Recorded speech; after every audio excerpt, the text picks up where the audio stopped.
All right. Okay, so it's been a while. And how y'all been? So I hand carve signs, and I give my customers several designs to choose from. And whatever they choose, I project it and then trace it and then carve it by hand with gouges and a mallet. As time goes on, we'll just keep doing videos with me working on signs. And that's how we're gonna do what I'm called to do. So, if y'all have any questions about carving signs or what I'm doing, why I do it the way I'm doing it, just reach out to me. And I'm sure I got a phone number floating around all over the place, so don't even hesitate to call, because I'm 61, man. That's what we had. We had a phone hanging on the wall, and that's how we went through life. So I'm completely fine answering the phone and chatting it up with you. And I'm never selfish about any of the gifts that the Lord has given me. Sometimes sawdust will be on the board for various reasons.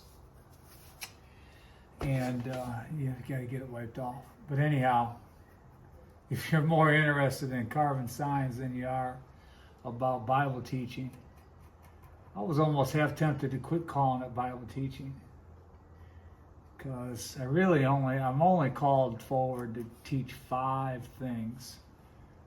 And although those 5 things are the fabric of all the other parts of the Bible, and I'm sure it's not going to be that hard to keep pulling them back in to whatever it is that I want to feel compelled to teach.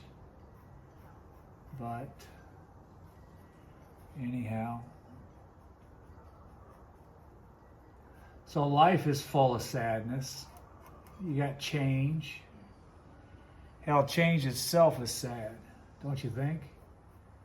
You start out as a little guy and you got grandparents, and here comes change, and you got to deal with it.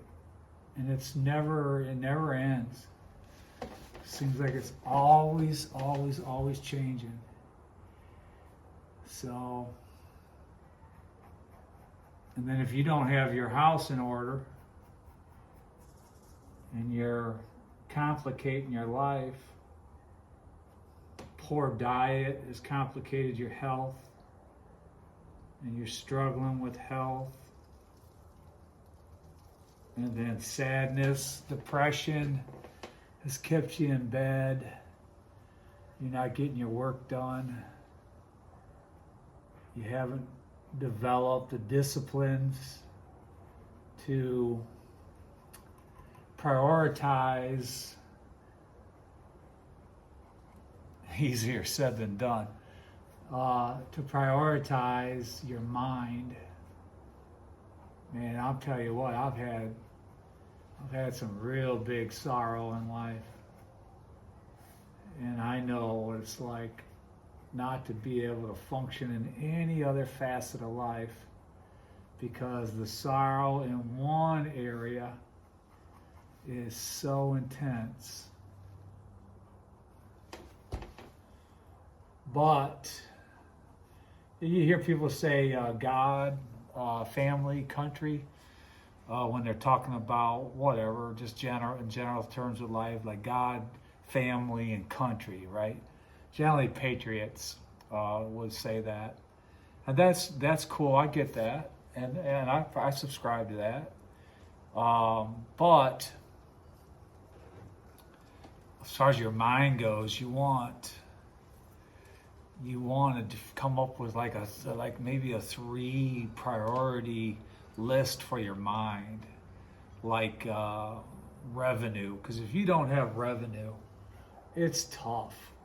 And if you're one of them people that have fallen into the grips of slavery and you're receiving free government money, that's a slippery slope too, because now you're like, your bills are getting paid, but you don't have to form the disciplines to get them paid, so you can just sit there and stay in depression, stay beaten down, stay held down, stay enslaved, because your bills are getting paid. So it's kind of cool we've got the whole monetary thing, because you have to learn, well, the Bible says you don't work, you don't eat. So you got to learn the disciplines to not allow other facets of your life to interfere with the contentment, the happiness of just being able to pay your bills. Because depression can really slip on you heavy when you got a lot of people trying to get a hold of you because you owe them money, and you got people trying to shut off your utilities because you can't get them paid. So I would say finances, well, first God, right? God's always going to be number one. So get your time in with the Lord. He likes to, I heard a teaching one time. I don't know how good it is, okay? Because there's a lot of teachings. They were talking about tithing your time, right? Because they got the whole tithe thing, 10%. And they had this little teaching. They were talking about giving the Lord 10% of your time.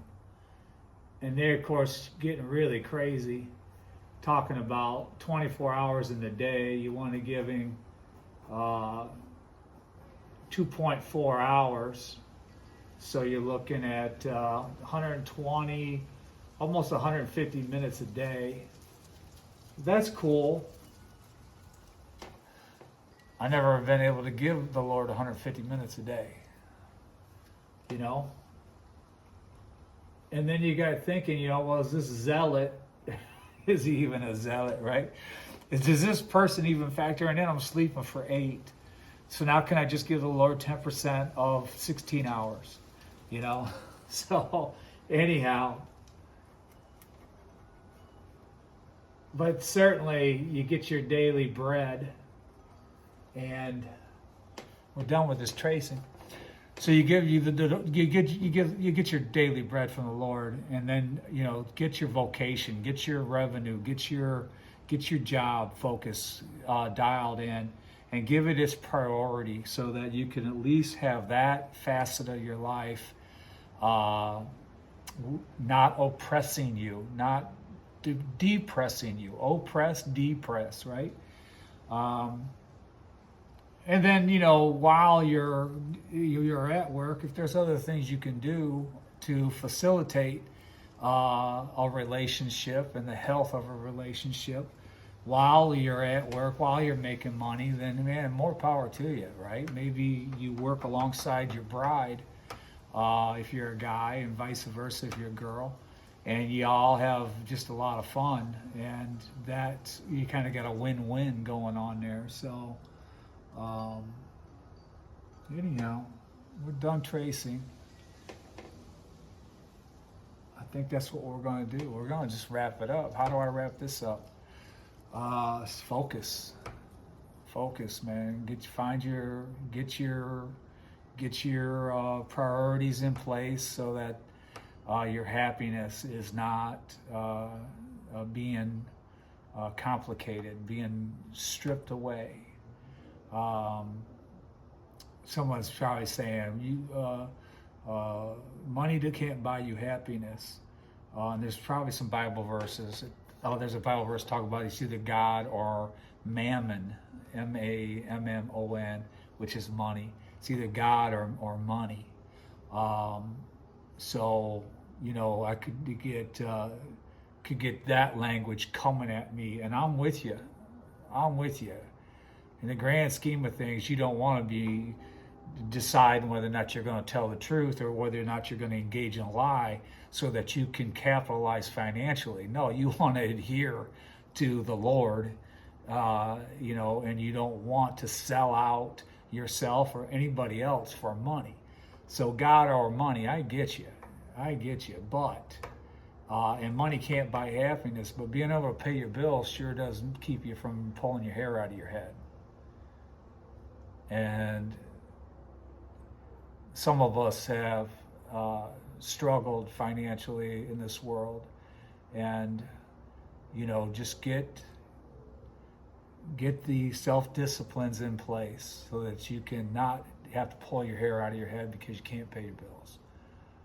And then certainly if you ever have an opportunity to put more money in your pocket by simply lying, then there you go with the God or money. Who are you, right? You're going to sell out in that moment so that you can bring more money into your life, or you're going to stay true and pure to the Lord and just stay within truth, okay? So I think I've spoken enough for those who might want to think I'm preaching money. Well, I'm not. I'm preaching self-discipline. Don't let the simple things in life complicate the more important things in life. And certainly applying yourself in a vocation that generates revenue so that you can pay your bills as a simple thing.